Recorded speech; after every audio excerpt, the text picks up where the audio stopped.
acho que sou uma pessoa que não desisto, não vira cara às dificuldades e aos desafios, porque é o pior que pode acontecer.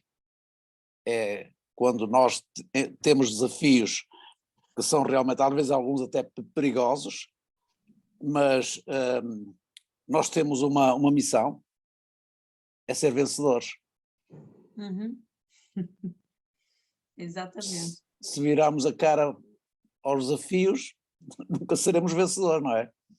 Por isso eu partilho da ideia de que os desafios existem, são para serem enfrentados, com frontalidade e avançar. E avançar. Exatamente. E se não for assim, então somos empregados do Evangelho. Ser servo de Deus significa que primeiramente ao serviço e depois o restante. Ser empregado é saber quanto é que vou ganhar para poder trabalhar. Nós temos que enfrentar os desafios e saber que isto é a nossa missão. É que o senhor não tem livro de reclamações. Por mais que a gente vá lá reclamar, eu chamei-te para te servir.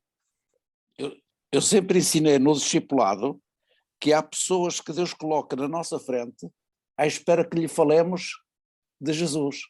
E nós somos capazes de falar de tudo, menos de Jesus. Perdemos a oportunidade. Olha, é o seguinte, a situação de ser filho de pais crentes, viver num lar cristão, às vezes é um berço que nos embala e que nos faz viver longe de convicções e da consciencialização que há na conversão. E eu demorei 14 anos após, nessa idade, converti-me a Jesus, porque o meu pai foi uma pessoa muito inteligente. Ele voltou-se para mim e disse-me assim, olha, até aqui eu fiz o meu papel, ensinei-te qual é o caminho que deves seguir. Aquilo que eu julguei que sei que é bom para ti, como para os teus irmãos, eu era o mais velho, era a mim que cabia essa conversa, mas a partir de agora eu não tenho responsabilidade nenhuma, as responsabilidades são tuas. Estás livre para seguires o que desejares. E isso mexeu muito comigo. Bom, evangelizar é a ação de partilhar as nossas convicções a outros. E as nossas experiências. Convicções em Deus, não é? Neste caso em Deus, sem dúvida. Portanto, foi sempre isso. E evangelizar exige também uma preparação e uma experiência muito real com o Senhor.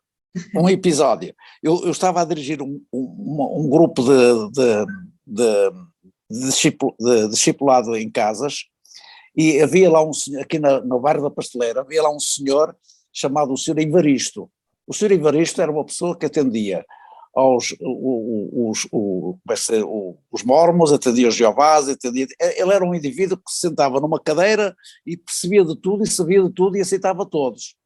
E então os líderes que estavam a coordenar essa célula viam dizer, olha, eu vou deixar, não me mando mais para o Sr. Evaristo, que eu já estou cansado, não é tendo o Sr. Evaristo. Ou amanhã vou ao Sr. Evaristo, disse eu. E fui ao Sr. Evaristo. O Sr. Evaristo lá estava na cadeira dele. E eu disse ao Sr. Evaristo, é assim, eu estou em sua casa, o senhor pode me pôr lá fora, mas o senhor recebeu-me. E se me recebeu, foi para me ouvir. O homem começou a desbobinar, e a certa altura disse, então já disse tudo, agora eu vou falar. Eu falei, usado pelo Espírito Santo, que a mulher que estava no quarto, refugiada, porque não sei, sai do quarto e diz, era mesmo isso que tu precisavas de ouvir, meu malandro.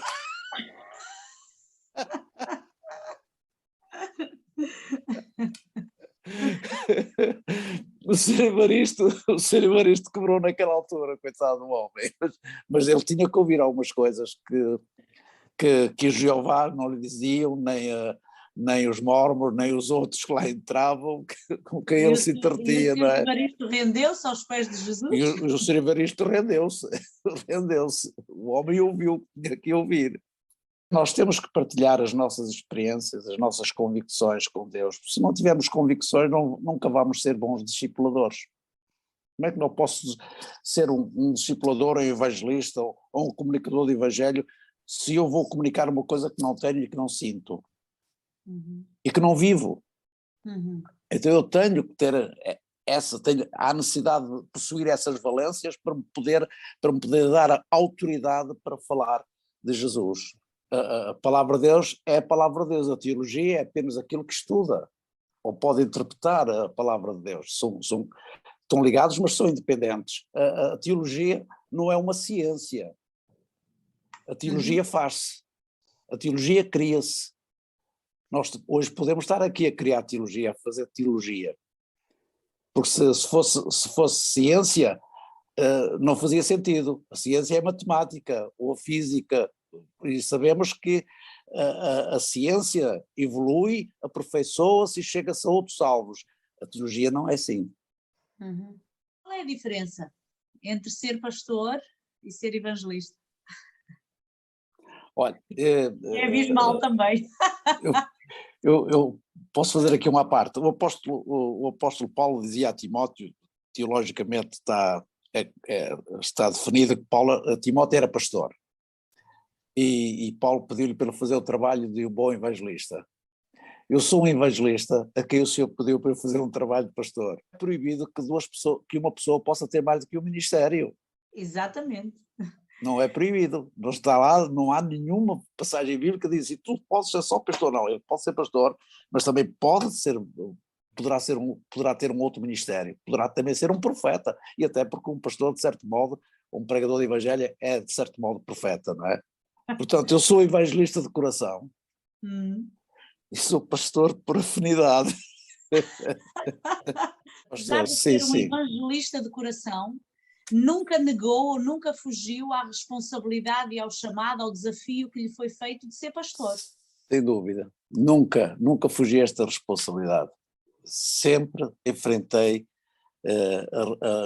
sempre dediquei a minha responsabilidade às tarefas que me foram apresentadas. Sempre fiz isso. Da obediência, todo o resto vem.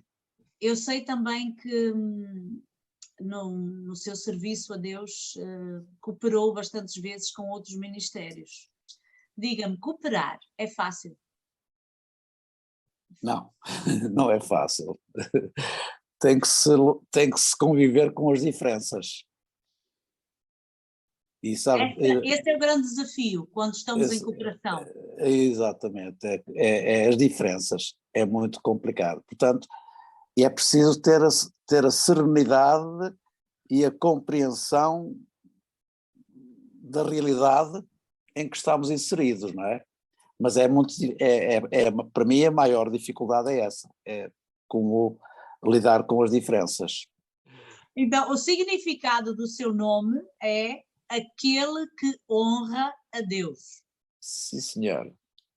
Olha que lindo.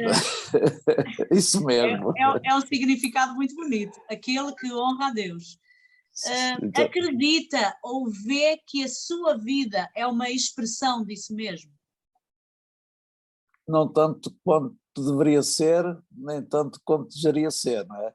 Portanto, mas a perfeição não está em nós, não é? Portanto, não... Aí está a imperar uma humildade, acho que exagerada, mas pronto. Claro. Olha, há algumas expressões do apóstolo Paulo que me fascinam, mas aquela que ele diz, deixo as coisas que para trás ficam e olho para aquelas que estão pela frente. Para mim é uma animação muito grande. Filipenses 3, 13 e 14. Exatamente. Essa expressão sempre recordo. E porquê que o anima? Porquê que o anima? O que é que o anima em particular? Porque muitas vezes para trás ficam mágoas, coisas que não são edificantes, dissabores, e se nós ficássemos agarradas a elas, morreríamos também. Há sempre coisas novas que Deus coloca na nossa frente, novos desafios. Como gostaria de ser lembrado quando a morte chegar? pelo menos que seja lembrado como alguém que se preocupou e deixou um testemunho para que outros também, se puderem fazer melhor do que eu, melhor.